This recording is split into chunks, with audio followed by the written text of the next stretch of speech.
Hi and welcome to the last round of the tournament.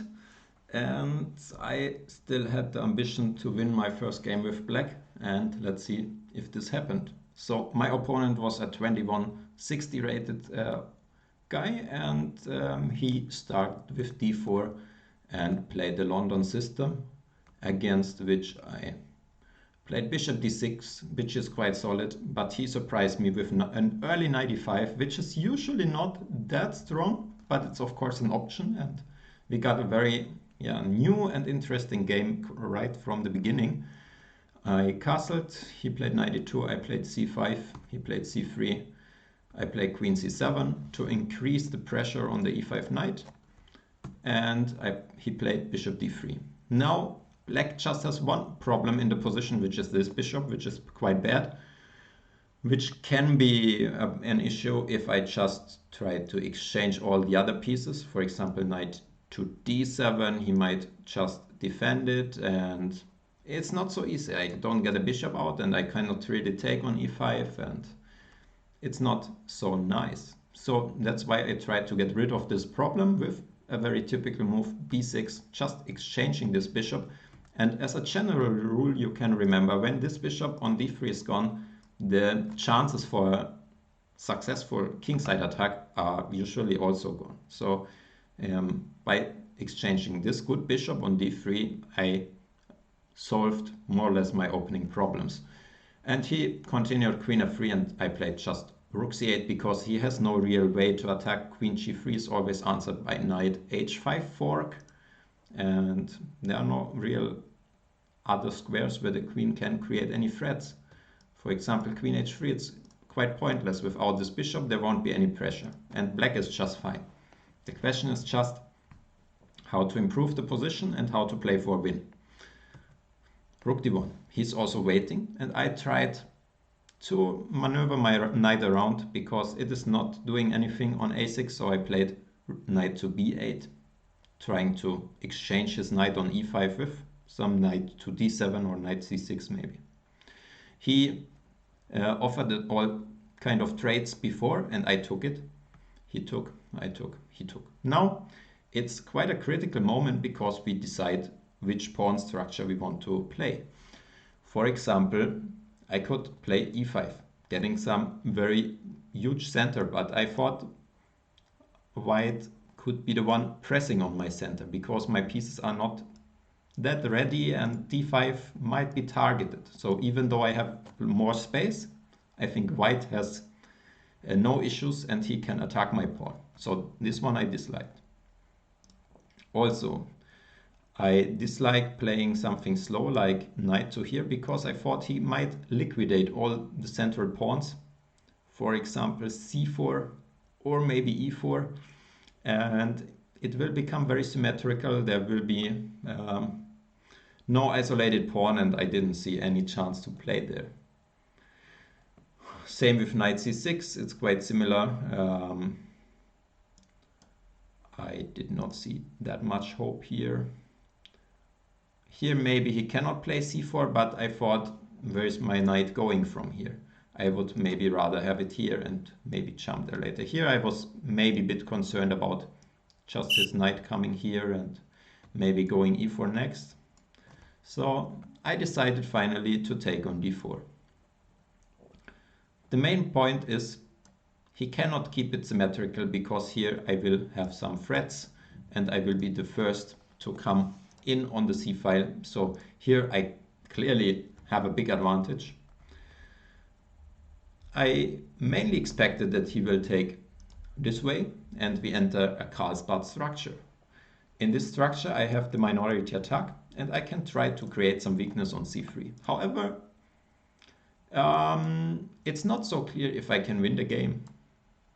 After something like this, he might just allow all this stuff and try to hold such an endgame because he has just one weakness and he might be able to successfully defend it. That's just one line in the game. I also considered not starting the minority attack immediately, but transferring my knight around. Usually the knight is best placed on d6 in such structures because it controls both e4 and c4.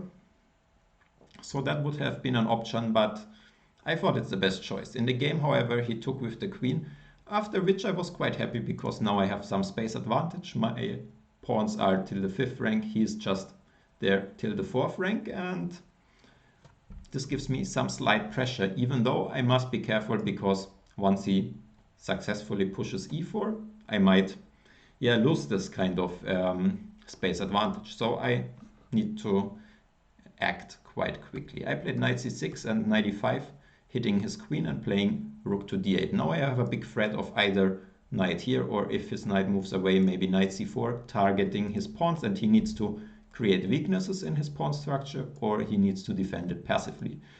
And he decided to go for a very forcing line, which looks tempting at first sight, but actually this attack is going nowhere. He's just attacking this pawn, but I can defend it safely, and I defend it with the rook instead of playing something like knight g6, because the knight wants to go to c4, and that's why I don't want to bring it back. So I went rook g8, still ready for knight c4, and even though he played rook d4, I played knight c4 because I calculated that this attack should just lead nowhere, and for example, I thought g5 is a good defense. His rook needs to leave the h-file, and after this I will just collect more pawns. Note that knight f6 not working because here I'm just a rook up.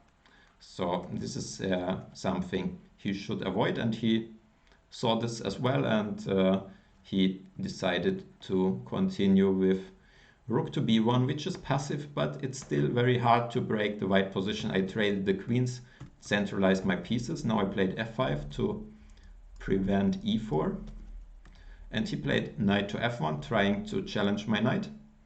And now I should maybe have played g5, trying to get this g5 pawn into the game and preventing f4, because then I could trade this g pawn versus a central pawn, which is in general quite good for me. However, I missed this, and after f4 he got some counter chances. Also, rook to c6 is a bit misplaced, because once the knight comes to e5 it will hit my rook, so I should rather go to c7, for example. However, I still have some pressure here because I have more outposts and a stronger center, and white needs to be a bit careful, and in time trouble I managed to trick him finally, even though he was very close. He missed his chance. I now tried to open the position with b5, put some pressure on the b2 pawn, but there are several ways for white to keep the balance, for example g4, after which I can play b5, but he has counterplay. He can also just defend this pawn from the side, and there is really not so much I can do. He could also take, and if I take with this pawn, he has rook g1 with counterplay on g6. Or if I take this way, then my center drops, which is also not so nice. And yeah, it's basically okay for white. Instead, he decided to play c4, after which I took. One tactical point is that he cannot immediately recapture, because I have rook c4, knight d2 check, winning the rook. What he should do now is rook c1, trying to regain the pawn, which is still around equal, but instead he played rook d1, which I actually in the game thought is his best chance, because now I need to be a bit careful that he won't checkmate me there. However, there's no checkmate, and I have a similar idea, so it's quite funny that we have this symmetrical structure and both kings can be checkmated. The question is just who is first.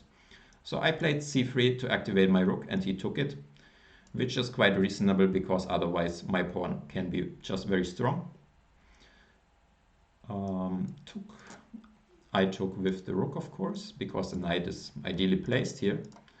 And now there is g4, which he played, which is, I think, the best move here. After the game, we both thought that this would have been a better trying to checkmate on f7, which forces me to go back, but actually this retreat is not forced, and I can threaten checkmate myself, because he's not yet in time to checkmate, but he needs to take my rook first, but I will checkmate first. So now he needs to go passive, and then black is much better. So that's something we both missed. However, in the game, he played g4, which is still the best move, but after rook c2, threatening mate, he should have sacked the exchange, after which black is of course better, but it's not yet that clear and it would have been a fight. However, he decided to give g5 check, after which I can take twice because the knight on e5 is too loose, and here black is winning. In the game, he could not put up so much resistance, played rook d8, after which I took the h file, threatening mate in 1, and after king g3 I'm threatening mate in 1 again, and the checkmate is inevitable, and he decided to allow it, and the game was finished. So finally I could win with the black pieces, with a nice mating grid in the end, and yeah, some interesting symmetrical structure, strong knights in the center. So hope you enjoyed this game. If so, please give a thumbs up and subscribe to the channel. Hope to see you next time. Goodbye.